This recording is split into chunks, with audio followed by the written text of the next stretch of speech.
The voicemail began with a whisper so thin, it felt like a draft under the door. Emma said, "Who is this?" But the voice kept thanking Daniel for keeping them safe tonight. The words rattled like keys dropped on tile. Emma replayed it, until the silence between phrases felt louder than the call. Daniel walked in with rain on his shoulders and a grin he wore like armor. Emma said, "Someone called you." She sounded scared, and he chuckled like the joke had already been told. He said, "Spam calls are getting creative," while his eyes tracked the blinking red icon. The fridge hummed like a lie that forgot how to sound friendly. Emma said, "She knew your name," and he shrugged, calling himself a magnet for weird stories. He slipped and said, "Jonathan gets those too," then froze as if the room clamped shut. Emma said, "Jonathan who?" and the clock clicked once, carving the dark in half. Emma said, "Spam calls don't say your name," and the room seemed to lean toward her voice. Daniel laughed like a bartender warming a crowd. He said, "People fake anything now," and pointed at a headline on his phone. She watched his thumb scroll a blank screen. Emma said, "Play it," and the request perched between them like a fragile glass. He said, "Battery's dead," though the screen glowed patient and blue. The rain softened, but the fridge hummed louder, greedy for attention. Emma said, "She thanked you for keeping them safe," and the word safe felt dented. He said, "I tell stories, people repeat them," and he tapped the counter twice. Emma pressed the icon and let the whisper breathe again. The voice on speaker was thin as thread. Emma said, "She sounds frightened," and the syllables knifed the quiet. Daniel said, "Urban drama," but his gaze counted exits. The whisper thanked him again, softer, like a bedtime promise for strangers. Emma said, "Who are they?" and her breath clouded the screen. He said, "Night shift joke," and tried to kiss her temple, missing the target. The dishwasher clicked, though it was empty, a ghost appliance clearing plates. Emma said, "Why did you say Jonathan?" and he reached for a towel that had no spill to serve. He said, "Old username," and folded it twice, then once more, and the fabric made a steady metronome of lies. Emma said, "Call back the number," and the dare felt like stepping onto thin ice. Daniel rubbed his jaw and said, "It will wake a stranger," as if strangers already lived here. She copied the digits and her thumb hovered like a sparrow unsure of wind. He said, "Please let it go," and his voice found a lower register that sounded rented. Emma said, "If it is nothing, it will be nothing," and the logic rang like a clean glass. The call connected, and a mechanical voice asked for a message. Emma said, "You called Daniel, who are you?" and the recording blinked red. He said, "Delete that," but the save icon beat him by a breath. The kitchen clock advanced, and the house learned a new silence. Daniel said, "You don't trust me," and it landed like a loaded question with the safety off. Emma said, "I trusted you enough to listen," and the words came out calm to keep from breaking. He laughed once without humor and said, "I tell wild tales, you know that." She pictured bars where his stories wore masks and danced. Emma said, "A woman thanked you for safety," and her voice steadied as if gripping a rail. He said, "People mistake me for heroes I am not," and his eyes begged the floor for an exit. The rain eased to a distant hiss like tires leaving town. Emma said, "Then prove it," and slid the phone across the counter. The screen waited, patient as a witness with perfect recall. The morning light tried to clean away the night, but Emma still felt the voicemail like a bruise. She said, "It's not gone just because it's daylight," and her reflection in the kettle blinked back tired eyes. Daniel whistled in the bathroom, casual, as though nothing cracked. She said, "I can't ignore it," and stirred coffee that tasted bitterer than before. He said, "You worry too much," with a grin rehearsed too many times. The walls seemed thinner, the hum of neighbors louder, each sound reminding her that secrets live behind doors. She said, "I gave up things for this life," and her grip on the mug tightened until her knuckles bleached white. Emma said, "I wanted us to build more than rent receipts," as she pinned a photo of a beach to the corkboard. Daniel leaned against the frame and said, Dreams cost, but we're surviving. The word surviving tasted hollow. She traced the edges of old travel tickets, the glue brittle from years of waiting. He said, I'll make it up to you, but his eyes stayed on his buzzing phone. She said, promises don't feel like homes, and the clippings fluttered when the window rattled. Lucas arrived with coffee, shaking rain from his jacket, and saw the tension like smoke in the room. Lucas said, you look like you didn't sleep, and set the coffee down. Emma smiled thinly and said, sleep doesn't come when whispers follow you. Daniel chuckled and said, she's chasing shadows, but Lucas caught the tightness in Emma's jaw. The steam from mugs curled like smoke from burning bridges. Emma said, I heard her thank him, and Lucas shifted, the weight of truth pressing his silence. Daniel said, voicemails glitch, but he avoided Emma's gaze. Lucas said, phones don't invent names softly, and the sentence sat between them like a knife no one wanted to touch. Emma said, tell me I'm wrong and I'll stop, her voice thin but sharp. Daniel's jaw flexed and he said, you are wrong, though his eyes betrayed hesitation. Lucas shifted, sensing the fracture. The hum of the fridge filled the pause like an unwelcome witness. Emma said, she thanked you for keeping them safe, and her finger tapped the table in rhythm. Daniel said, maybe I helped someone once, people exaggerate, but his shoulders rounded inward. Lucas said, it doesn't sound like exaggeration quietly, and Daniel's glare cut toward him, cold as glass. Emma gathered the pinned clippings and said, I built my life on what you told me. Her voice broke but steadied. Daniel said, I told you stories to keep things bright, and smiled without warmth. Lucas said, stories don't come with voicemails, and pushed his mug away. The corkboard leaned, its pins loosened like promises slipping free. Emma said, you said we'd go to Rome, holding a ticket stub faded to yellow. Daniel said, we will someday, though the words dragged. Lucas shook his head, seeing the cracks widen into chasms. The rain tapped harder, as though to underscore her doubt. Dusk folded over the lot as Emma traced the worn key fob, feeling its weight betray her. She said, this tag isn't ours, and the words felt like splinters. A car door clacked, and Maya glanced over with a startled blink.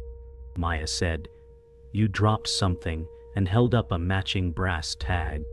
Emma's pulse climbed the rungs of her throat. Daniel's stories stacked in her head like crooked bar stools. She said, have you seen him here, and kept her tone steady. Maya said, I've seen his car, then caught herself, as if stepping on glass. Emma said, which name? And the evening cooled 10 degrees. Maya said, depends who's asking, and shifted the gym bag higher. Tires hissed on wet asphalt like secret notes. Emma said, I'm asking, and the brass tag pressed a bruise into her palm. They moved under the awning, and the rain softened to a whisper. Emma said, he calls it work travel, and the phrase wilted in the cold. Maya said, he jogs here Tuesdays, then pinched her lips like a secret misfired. Emma pictured Daniel laughing over a bar story that bent truth into balloons. She said, does he use another name, and let the question sit heavy. Maya said, he joked about aliases, and her eyes searched Emma's face for permission. Emma said, say it, and the word sounded like a lock turning. Maya said, Jonathan, and looked away as if the air burned. A car alarm chirped then died, embarrassed by its own noise. Emma said, thank you. And the gratitude felt like a cliff edge. Back home, Emma spread receipts across the table like tarot. She said airport parking, no flights booked, and the paper rasped. Lucas said, he could be covering shifts, yet doubt shaded his tone. The microwave clock glowed a sterile green that made everything look guilty. Emma said, Tuesdays match the gym, and drew a line through dates. Lucas said, has he ever mentioned a Jonathan, and tapped a pen twice. Emma said, only once, like a slip, and heat climbed her neck. The sink ticked as cooling metal settled. Lucas said, we need calm, and pushed a mug toward her. Emma said, calm is for people who are safe, and the words did not tremble. Emma waited in Daniel's office lobby, the air perfumed with citrus and ambition. She said, just dropping lunch to the receptionist, then watched reflections braid across glass. Daniel arrived with a smile he wore like a name tag. He said, "Sweet of you," and reached for the bag. Emma said, "What name do they have for you here?" and kept her eyes on his badge. He said, "Daniel," too fast, then tucked the badge deeper. She said, "I met someone from your Tuesdays," and the sentence turned the room sharper. He said, "I network," but the words sounded taxed. The elevator chimed, and the silence rode down with them. They walked to the curb where traffic braided like impatient thoughts. Emma said, "You laughed about aliases, who is Jonathan?" and her voice stayed level. Daniel said, "A joke," and checked a mirror that was only sky. Emma said, "Maya knows your Tuesdays," and watched the color shift in his face. He said, "People assume," then rolled the words flat. A bus exhaled and swallowed the street behind them. Emma said, "If I am wrong, correct me," and held his gaze until he blinked. He said, "You're tired," but the dodge felt thin as tissue. The crosswalk counted down, and Emma realized trust was already at zero. Emma sat at the desk, the glow of the laptop carving shadows under her eyes. She said, "If lies are smoke, then tonight I breathe fire," as she opened Daniel's hidden folder.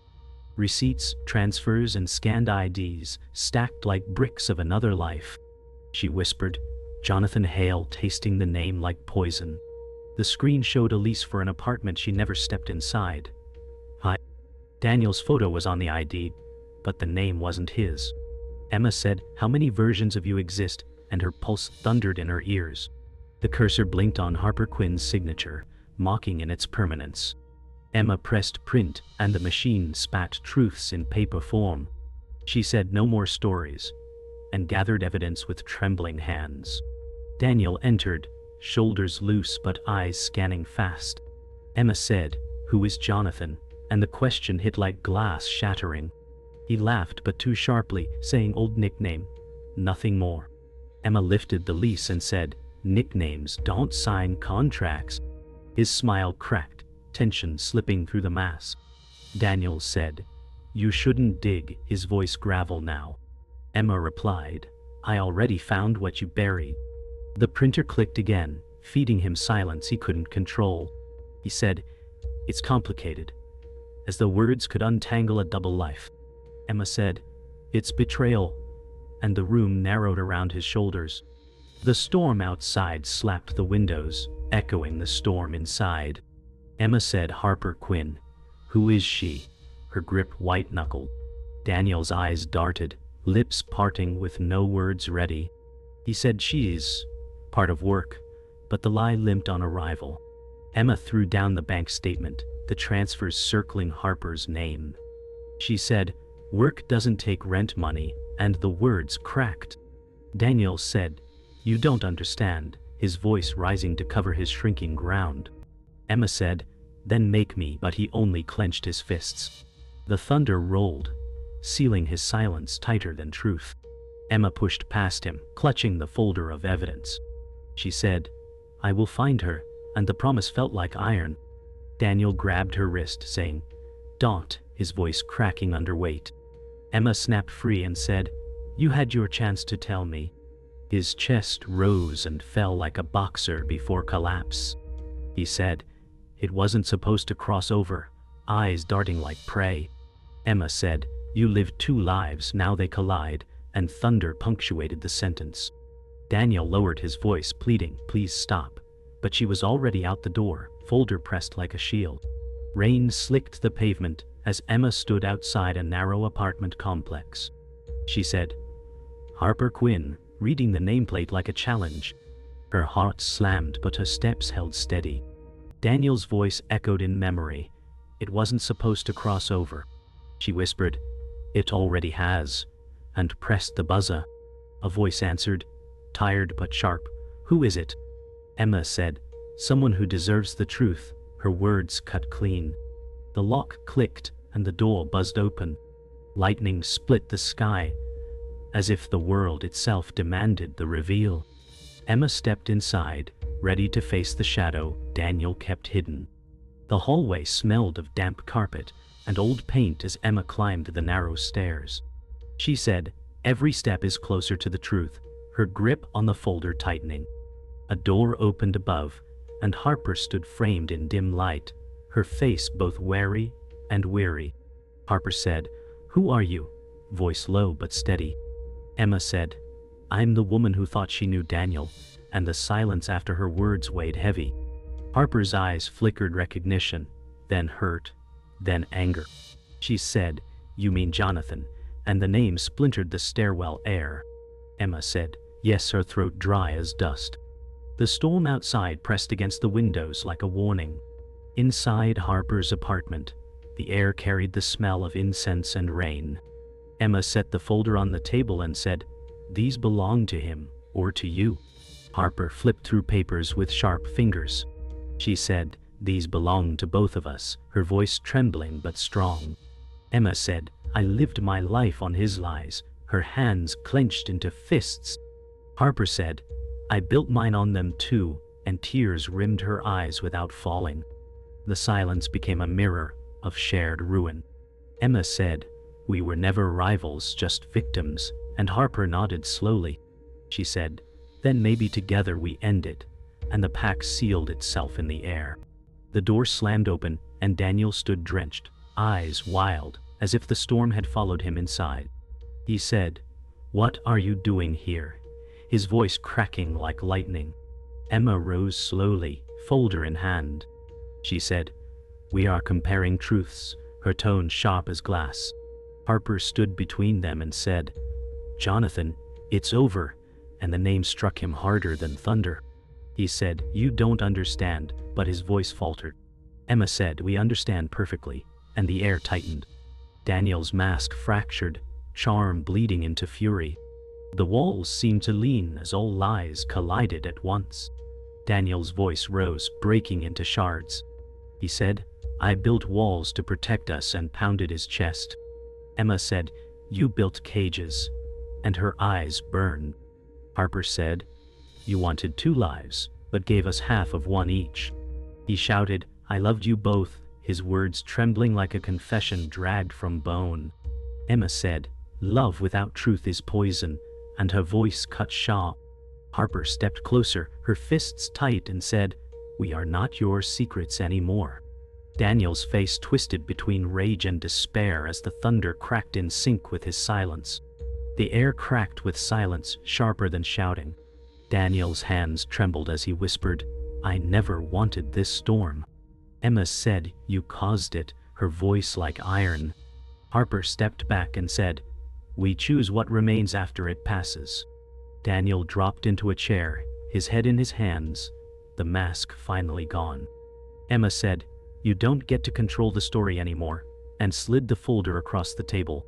Harper said, "It's ours now," and placed her hand firmly on top.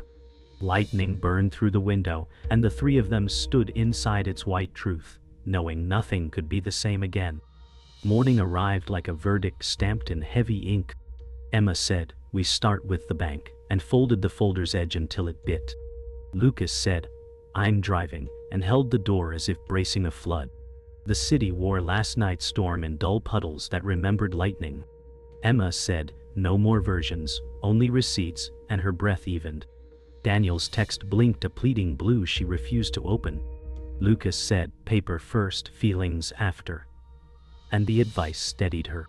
The teller asked for identification, and Emma said, "You will find 2 names, 1 face."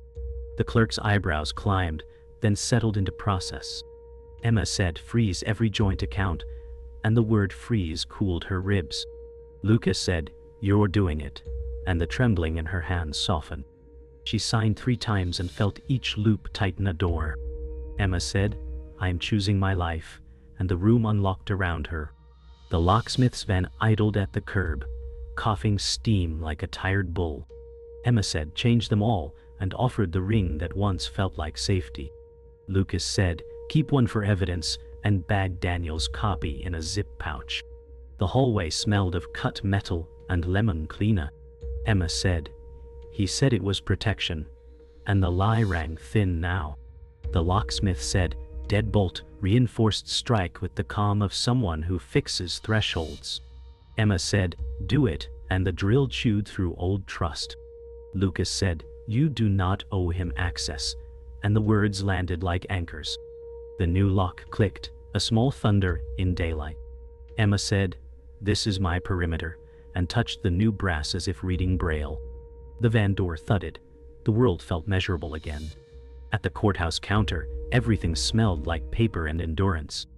Emma said, "I need an order recorded," and laid down the folder like a map. The clerk said, "Attach exhibits," and pointed with a practiced pen. Lucas said, "I numbered them," and slid tabs into neat ladders.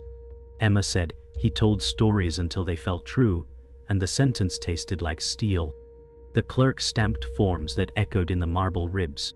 Emma said, "This is not revenge, it is weatherproofing," and her voice held. Lucas said, "Name the names as they appear," and she did, letter by letter. The clerk said, "You will receive notice," with a tone that had seen many storms. Emma said, "I will be here to read it." Outside, the sky shifted from pewter to usable gray. Harper met Emma at a corner cafe that wore rain on its awning like a badge. Emma said, "I filed," and the relief sounded heavier than fear. Harper said, "I told my manager the truth," and her breath fogged the window. Emma said, "What did he say?" and braced for fallout. "Harper," said he, said truth is cheaper than lies, and almost smiled.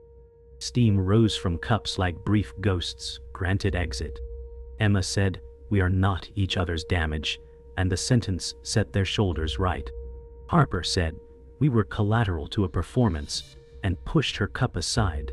Emma said, "I am done as an audience," and the cafe clatter agreed. Phones lay face down like sleeping animals. Harper said, "If he calls, I let it ring," and the decision hung bright between them. Evening folded over the apartment like a clean sheet. Emma said one more call and dialed utilities with a patient spine.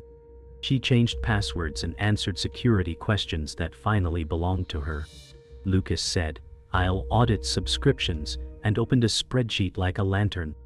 Emma said, "Cancel the storage unit," and the past shrank one invoice at a time. Daniel's name flickered on the phone and vanished when voicemail took it. "Ah," Emma said, "I am not a harbor," and the words didn't shake.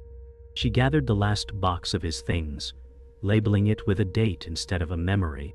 Lucas said, "You rebuilt in a day," and she smiled without apology. Emma said, "I rebuilt the door, the rest will follow," and the night held.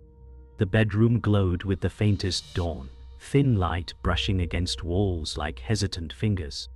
Emma said, "Sleep feels different when locks hold true," and exhaled steady. Lucas sat on the edge of the chair saying, "You look lighter," though worry lingered in his tone. She turned her phone face down and said, "He will try again, but I am not waiting for it."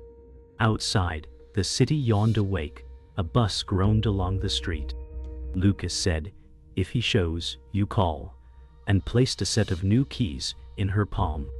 She said, "I am not his shadow anymore," and the words steadied the room. The silence was softer, not empty, but earned. Emma walked courthouse steps again, but this time her spine was steel.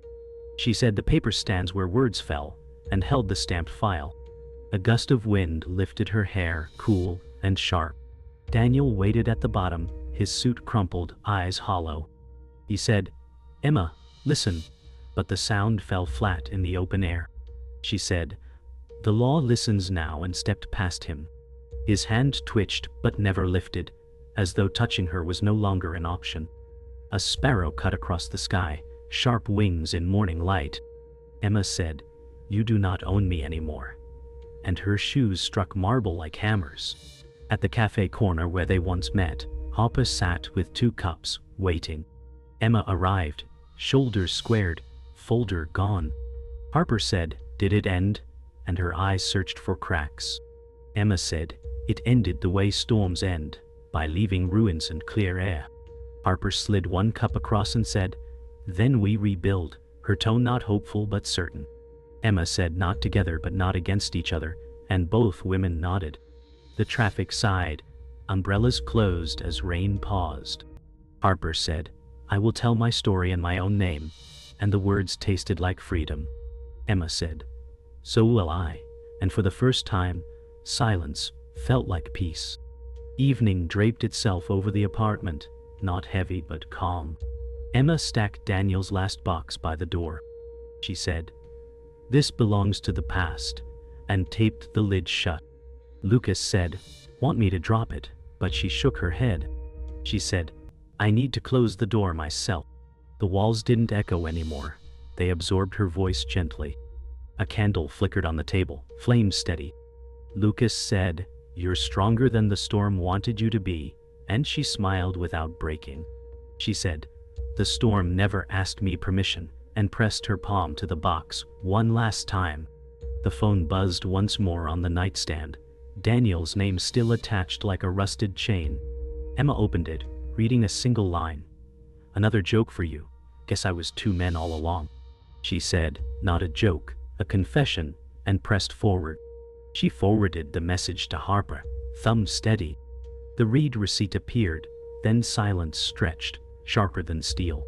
Emma said, "Final chapter," and placed the phone face down. The room was quiet. The candle flame flicked once, then steadied. She whispered, "I am not broken," and the words settled like stone. The silence stayed, not empty but absolute.